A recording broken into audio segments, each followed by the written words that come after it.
ನಿನ್ನೆ ರಾತ್ರಿಯಿಂದ ಇವ್ರಿಗೆ ಜ್ವರ ಬಂದವ. ಬೆಳಗ್ಗೆ ನೋಡಿದ್ರೆ ಜ್ವರ ಕಮ್ಮಿ ಆಗ್ಲಿಲ್ಲ. ಅದಕ್ಕ ಮಮ್ಮಿ ಬೆಳಗ್ಗೆನ ಡಾಕ್ಟರ್ ಕಡೆ ಕರ್ಕೊಂಡ್ ಹೋಗಂತಂದ್ರ. ಇವತ್ತ ಡಾಕ್ಟರ್ ಯಡ್ಡೂರ ಮತ್ತ ಕೋರ್ಟ್ ಡಾಕ್ಟರ್ ಅವೈಲೇಬಲ್ ಇಲ್ಲ. ಅದಕ್ಕ ನಾವ ಮುನ್ನೋಳಿ ಡಾಕ್ಟರ್ ಕಡೆ ಬಂದು. ಇಲ್ಲಿ ನೋಡಿದ್ರೆ ಪೇಷಂಟ್ ಬಾ ಜನ ಅದಾರ. ನಮ್ದ್ ನಂಬರ್ ಬರಾಕ ಹಾಫ್ ಎನ್ ಅವರ್ ಬೇಕ. ಒಳಗ ಪೇಷಂಟ್ ಅಷ್ಟ ಅಲಾವಿತ್ತ. ಬೆಳಗ್ಗೆ ಇವ್ರ ನಾಷ್ಟ ಮಾಡಿರ್ಲಿಲ್ಲ. ಅದಕ್ಕ ನಾಷ್ಟ ಮಾಡಕ್ ಬಂದು. ಡಾಕ್ಟರ್ ಇವ್ರಗ ಸಪ್ ಇದ್ದಿದ್ ಊಟ ಮಾಡಂತಂದಾರ. ಆಮೇಲೆ ಹೋಗೋ ಮುಂದ ಎಳ್ನೀರ್ ಕಾನಿದ್ವು. ಎಳ್ನೀರ್ ತಗೊಂಡ ಮನಿಗ್ ರಿಟರ್ನ್ ಹೊಂಟೇವ.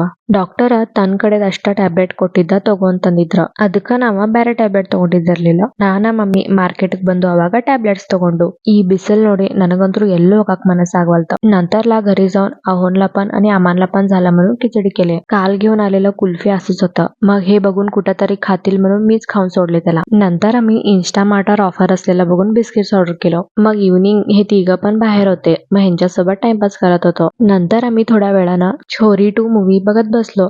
असा होता आजचा दिवस. चला मग उद्या भेटूया. बाय.